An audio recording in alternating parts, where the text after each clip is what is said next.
Hi, good morning, everybody. My name is Celine. I'm a journalist from the Philippines. This was me a decade ago, a young, bright-eyed student journalist. I was born in 1997, which technically makes me Gen Z, but personally I identify as a millennial. I grew up in the era where I watched the 6 o'clock news at the dinner table while eating dinner with my family. I got woken up by the radio, tuned into the news at 5 a.m. when my mother turns it on. And I waited very excitedly for the newspaper every Sunday because they have the junior edition released that day. Traditional media was very much a part of my life growing up, as was the case or has been the case for most other millennials, Gen Xers, and boomers. However, the situation is very different for Gen Z. News doesn't necessarily mean TV, print, or radio for Gen Z when it comes to news. They grew up in the age of social media, where everybody can be a source of information. 85 is the percentage of Filipinos who said last year, Filipinos under 35, who said they're interested in news. So that's a huge number. But also, at the same time, 81% of the same demographic, 18 to 35, they said they avoid news. So there is interest, but they avoid it. And even more alarmingly, 36% said they do not trust, only 36% said they trust news. Okay. So this year, I went on a mission to find out why. Why are young Filipinos, why are Gen Z and millennial Filipinos avoiding news? And why is trust so low? And to do this, I went very far away. What? I went to DC. Why? I went on a fellowship and I spent 3 months in DC, having uninterrupted time to really study this. I took a break from work and took the time to really understand the issue. I also wanted to find out what journalists can do to improve this relationship with young people. So I held focus groups. So for your data privacy, I hid their faces. But I held focus groups and one-on-ones with young Filipinos all around the Philippines. And my conversations with them confirmed the numbers I mentioned earlier. Especially with regards to interest. They are very interested in news. Young people are not apathetic. They care about what is happening in the world. I found out they care a lot about national issues. They care about the environment. They care about climate change. They care about serving their communities. So, they care a lot more than what other generations, usually give them credit for. But they avoid news because of one or more of these 4 things I'll be talking about after this slide. And do take note, because I think these reasons for avoidance, they don't just apply to news, but for everything else when you're trying to engage with young people. First, the news presentation is boring. Millennial and Gen Z Filipinos told me that they will scroll past news content if they don't see the journalist trying to engage with them, if the journalist isn't trying to be conversational. They don't necessarily believe in authorities or in brands. Because in the age of social media, they're used to getting information from their peers, from people, not brands, not authorities. And so with today's generation, authenticity and relatability is key to engage with them. Which brings me to my second point, relatability. Uh, Young people avoid news that they can't relate with. They find it hard to care about the issues which they don't feel they're affected by. And perhaps the challenge for us is, to make them see that the issues that they don't think affect them actually do affect them.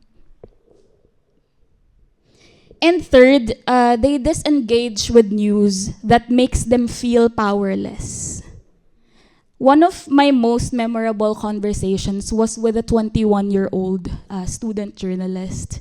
He said that when it comes to the issue of the Philippines' dispute with China in the South China Sea, he cares.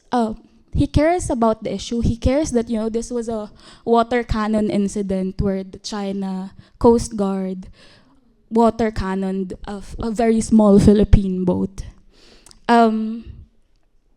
But he said he feels like he's not able to do anything about it. So even though he cares, he doesn't care enough to follow the news about it. Because he doesn't think, he says, I don't think I can talk to the president of China. I don't think I can talk to the president of the Philippines. So he can't really connect. Young people want to feel empowered. They want to feel like they can help make a difference, which tells us a lot about how maybe we should be approaching our coverage. They like reading about solutions, and in fact, they demand it. I spoke with a journalist who said when they put out a story where they pointed out an issue in society without a solution, young people reached out to them asking, why are you not giving us a solution? Why are you just pointing out what is wrong? So they really want to look, for potential solutions. And lastly, it comes as no surprise that young people disengage with news when it's emotionally distressing. A 28-year-old woman told me, young people log off news because they want to protect their peace. So again, 4 things, news is boring, it's unrelatable, it makes them powerless, or it's emotionally distressing. So what can we do? First, we need to spend more time speaking with young people. We can start within our own organizations. How often do we really speak to young people within our organizations? But more than that, we should also be speaking to people outside the fold, outside our organizations, because they give us a much wider perspective. We might just be sharing one brain cell or one brain within the organization, but who we want to talk to are the news avoiders, are the people who don't really engage with news in the first place. So we must have these conversations. We need to know what they care about, what their struggles are, so we can focus on these themes. In April, I invited news consumers and news avoiders to my focus groups. With just a week of promotion, over 30 young people signed up for the focus groups. So they're very interested and they want to speak. They have fresh insights and they'll tell you like it is. They have no problem telling you what they like and what they don't like. Second is a resounding request from the young people to make the news experience less boring and more easy to understand. Majority of them said that a great way would be through short form vertical video. What does that mean? AKA TikTok, Instagram Reels, YouTube Shorts. And many of them also suggested that we use conversational language. So gone are the days of, very prim and proper and perfect reporting. They like when when the reporters do things that they actually do, walk the same streets that they walk. So they like that. And we don't succeed by simply changing the format. We also have to make the content relevant for them.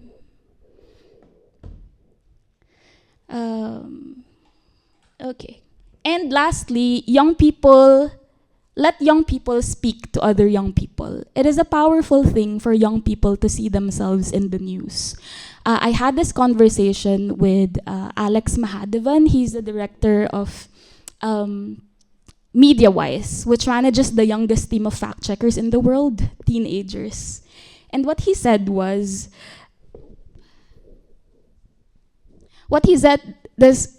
that young people may not necessarily relate with the CNN reporter reporting about the Maui fires, for example. But if they see someone who looks like them, speaks like them, creates content that looks like content that they like, then they might be able to care more about the story because they're able to relate to them. You know, about if the content is about the Hawaii fires, even if they're living far away, because just for the simple reason that the person reporting on the screen looks like them. So at Verifiles, we do this by showing more faces of our reporters. We had an infusion of Gen Z reporters in the team too. So it makes our stories more relatable, but it also underscores that anybody can be a fact checker. So my last point would be, the youth has been a terribly underserved audience.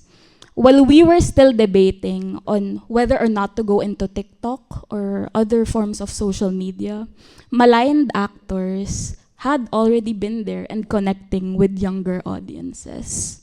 But I don't think it's too late, you know. The road is long, but we can still build an appreciation and an appetite for news for young people. So I've written about the experience in a blog post, and I've loved, if anybody who's interested to talk about it more, I would love to connect with you over the next 2 days. Thank you.